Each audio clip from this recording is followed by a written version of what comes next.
Balik bansa na ang 38 Pilipinong tripulante ng MV Honduras. Ayon kay Migrant Workers Secretary Hans Leo Kakdak, dumating ang mga seafarers sa bansa matapos makumpleto ang kanilang quarantine sa Netherlands. Matatandaang napaulat ang mga kaso ng hantavirus sa cruise ship kung saan sila nagtatrabaho, dahilan upang ilagay sila sa mahigpit na health monitoring at quarantine.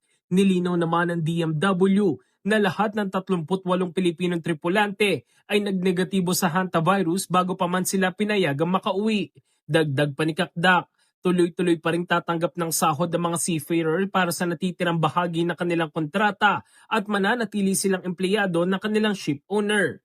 Ang hantavirus ay karaniwang na ipapasa mula sa daga patungo sa tao.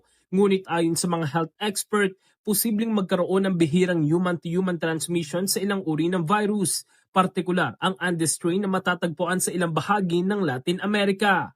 Patuloy namang minomonitor ng mga otoridad ang kalagayan ng mga seafarer upang matiyak ang kanilang kaligtasan at kalusugan.